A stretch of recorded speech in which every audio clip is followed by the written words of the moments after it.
దేశాల మధ్య అగ్రరాజ్యం అని చెప్పుకునే అమెరికా ఇరాన్ మీద తన పెత్తనం చెలాయించాలి ఎన్ని విధాలుగా ప్రయత్నం చేసినా అది పాజిబుల్ అయ్యే సీన్ కనపడడం లేదు.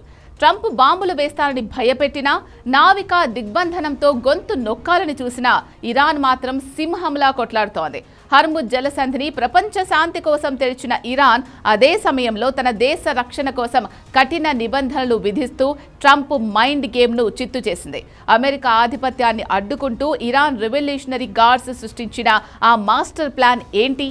ఈ వీడియోలో చూద్దాం.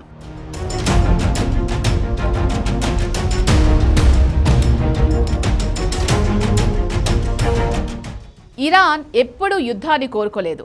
దానికి నిదర్శనమే విదేశాంగ మంత్రి అబ్బాస్ అగార్చీ చేసిన ప్రకటన. లెబనాన్లో కాల్పుల విరమణ జరగగానే ప్రపంచ వాణిజ్యం దెబ్బతినకూడదని మానవత్వంతో హర్ముజ్ జలసంధిని పూర్తిగా తెరిచారు. ఇది ఇరాన్కున్న దాతృత్వం. కానీ ఇరాన్ శాంతిని కోరుకుంటే అమెరికా అధ్యక్షుడు ట్రంప్ మాత్రం దాన్ని బలహీనతగా భావించి మళ్లీ దిగ్బంధనం అంటూ గొడవ మొదలుపెట్టారు.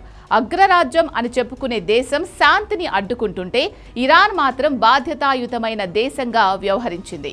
మంత్రి జలసంధిని తెరిచారు, సరే, మరి ఇరాన్ భద్రత మాట ఏంటి? అందుకే హర్ముజ్ జలసంధి తెరిచే ఉంది అని ఇరాన్ మంత్రి అంటే, కానీ తాళం చెవి మా దగ్గరే ఉంది అని ఇరాన్ గార్డ్స్ అస్సలు సినిమా చూపించారు. ట్రంప్ తన నావికా దిగ్బంధనంతో ఇరాన్ గొంతు నొక్కాలని చూస్తే ఇరాన్ గార్డ్స్ మాత్రం సముద్రం మధ్యలో ఊహించని కండిషన్స్ పెట్టి ట్రంప్ ప్లాన్నే తలకిందులు చేశారు. ఆ కండిషన్స్ వింటే అగ్రరాజ్యానికే చెమటలు పడుతున్నాయి. అసలు ఆ డెడ్లీ కండిషన్స్ ఏంటి? ఇరాన్ పెట్టిన ఆంక్షల ముందు ట్రంప్ బాంబులు, హెచ్చరికలు ఎందుకు పనికిరాకుండా పోయాయి?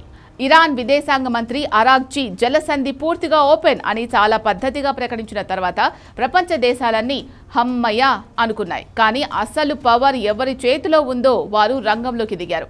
మంత్రి చెప్పింది కేవలం దౌత్యం మాత్రమే, కానీ సముద్రం మీద శాసనం మాదే అంటూ ఇరాన్ రెవల్యూషనరీ గార్డ్స్ సరికొత్త నిబంధనలు బయటపెట్టాయి.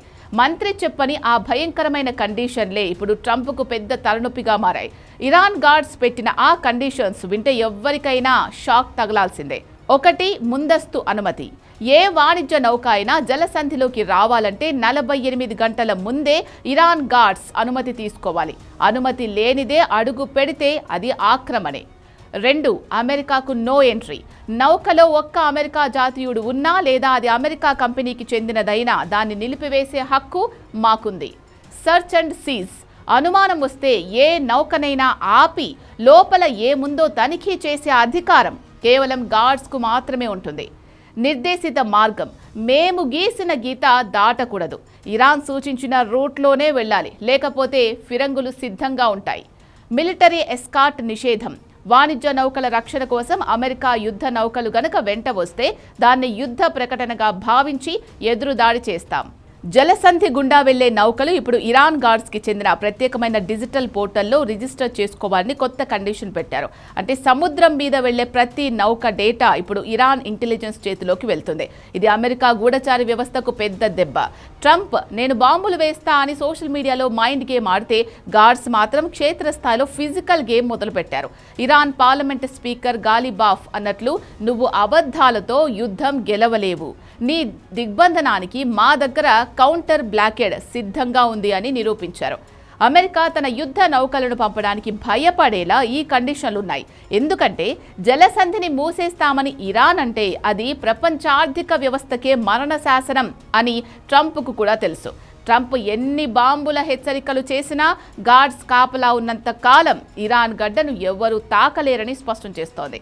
చూశారుగా, ఇరాన్ పెట్టిన ఈ కండిషన్ల ముందు అగ్రరాజ్యం తల వంచాల్సి వస్తోంది. ఇది కేవలం సముద్రం మీద పట్టు కాదు, ఇది ఇరాన్ దేశ ఆత్మ గౌరవం. ట్రంప్ ఆడిన అబద్ధాల వేటను ఇరాన్ గార్డ్స్ తమ మాస్ కండిషన్లతో వేటాడాయి.